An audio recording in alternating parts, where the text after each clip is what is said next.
La fidélité de Jésus. L'Écriture de nous rappeler, si nous sommes infidèles, si l'homme est infidèle, lui reste toujours fidèle. La Bible nous présente Jésus comme le témoin fidèle. Et justement, je vous inviterai à lire un texte avec moi dans le livre de l'Apocalypse, le dernier livre de la Bible, le chapitre 1er, le verset 5 à 7. De la part de Jésus-Christ, le témoin fidèle, le premier-né des morts et le prince des rois de la terre, à celui qui nous aime, qui nous a délivrés de nos péchés par son sang, et qui a fait pour Dieu son Père, à lui soit la puissance au siècle des siècles. Amen. Le témoin fidèle.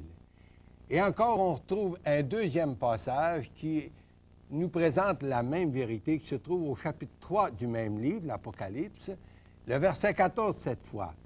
Voici ce que dit l'Amen, le témoin fidèle et véritable, le principe de la création, la raison d'être de la création.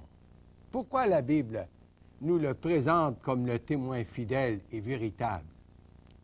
Parce que tout ce que nous retrouvons dans la parole, tout ce qui est dit de lui depuis des siècles avant sa venue, par les prophètes, s'est réalisé à la lettre.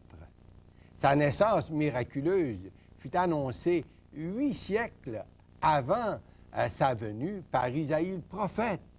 Isaïe le prophète, le chapitre 7, c'est-à-dire, et le verset 14 nous dit cette parole. Voici, la Vierge deviendra enceinte.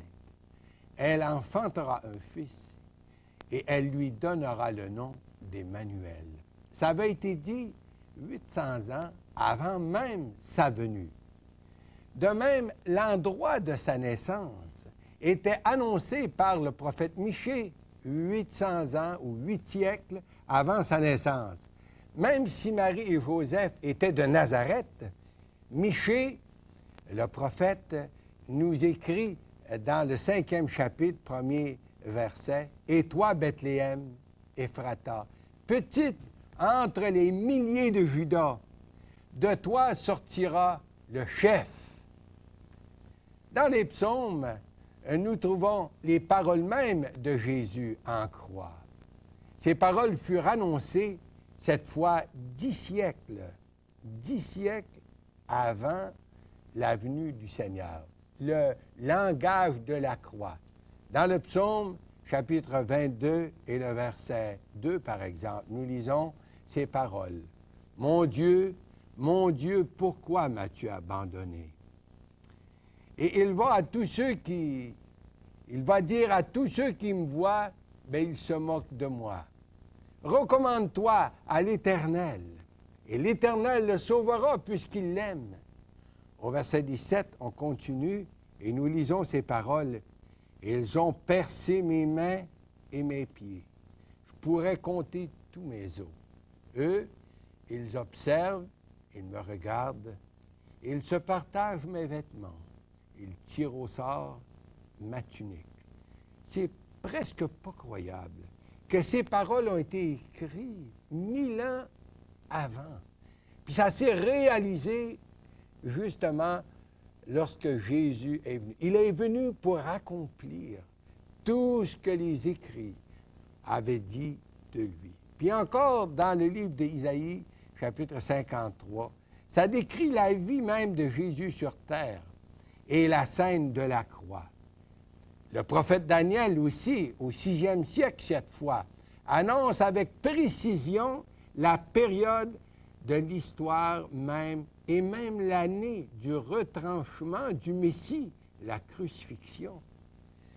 Et Jésus lui-même, quand il était sur la terre, a pu annoncer d'avance à ses disciples qu'on allait le faire mourir à Jérusalem et qu'il allait ressusciter le 3e jour.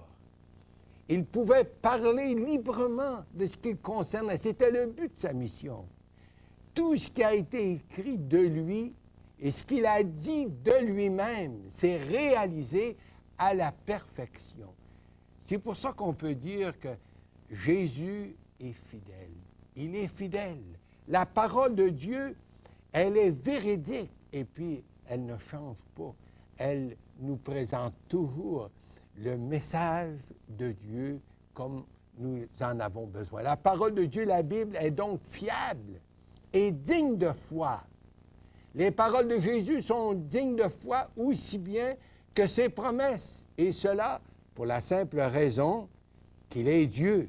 Lui seul pouvait dire « Le ciel et la terre passeront, mais mes paroles ne passeront jamais. » Les promesses de Dieu ne sont pas des promesses d'élection. Ce qu'il promet, il a la puissance de le réaliser. Ces promesses ne changent pas avec le temps. Hébreux chapitre 13, puis le verset 8, nous dit ceci. Jésus-Christ est le même hier, aujourd'hui et éternellement. En plus, Dieu se doit de réaliser ses promesses, justement, à cause de son honneur. Mais la plus grande, la plus merveilleuse de ses promesses pour ce qui nous concerne, c'est la promesse de la vie éternelle, pour celui qui croit. D'abord, je voudrais citer deux textes qu'on a déjà cités à travers cette série. Dans l'Évangile de Jean, chapitre 3 et le verset 36, nous lisons ceci. « Celui qui croit au Fils a la vie éternelle.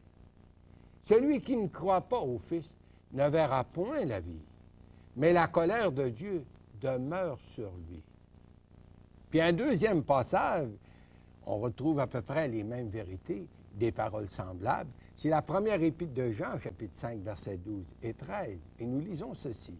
« Celui qui a le Fils a la vie. Celui qui n'a pas le Fils de Dieu n'a pas la vie. Je vous écris ces choses afin que vous sachiez que vous avez la vie éternelle, vous qui croyez au nom du Fils de Dieu. Tandis que celui qui n'a pas le Fils de Dieu, Jésus, il n'a pas la vie. » Il y a deux grandes vérités dans ces passages que nous venons de citer ensemble. D'abord, celui qui croit a la vie éternelle. Mais que veut dire croire? Je voudrais qu'on s'arrête un petit moment.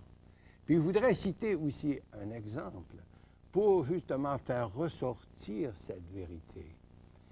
On a parlé dans le passé, et ça a été connu ici au Canada, il y avait un équilibriste, son nom c'était Blondin. Et puis il avait placé un fil, un câble, sans doute un câble de métal, un câble d'acier, au-dessus de la chute Niagara. Puis il avait traversé. Des foules se rassemblaient, c'était dans le temps de mes grands-parents. Des foules se rassemblaient pour voir cet équilibriste traverser au-dessus de la chute Niagara, sur ce câble. Et puis, non seulement il pouvait traverser, mais il pouvait traverser des choses. On nous dit qu'il pouvait traverser même avec une brouette et faire son déjeuner sur ce câble et revenir. Puis un jour, il avait traversé son gérant sur ses épaules, de l'autre côté. Et puis un jour, justement, quand les gens l'acclamaient, il leur pose la question, « Pouvez-vous que je peux traverser quelqu'un de vous de l'autre côté? » Les gens l'acclamaient et justement un de ces messieurs qui était près de lui et qui l'acclamait à tout rompre, bien, il lui dit, « Bien, c'est toi qui es ma première, qui es mon premier client. » Et puis le personnage a disparu dans la foule. Vous savez, c'est une chose que de croire que des choses peuvent se réaliser, la véracité de certaines paroles, mais quand ça vient à embarquer, croire dans les termes de la Bible, c'est d'être prêt à s'embarquer. Ça nous pousse à une action. Et puis quand le Seigneur nous dit, c'est lui qui croit au fait, c'est de placer notre confiance, c'est de placer notre vie, le sort de notre vie, du salut de notre âme, dans cette personne qui est Jésus lui-même. Celui qui a le Fils a la vie.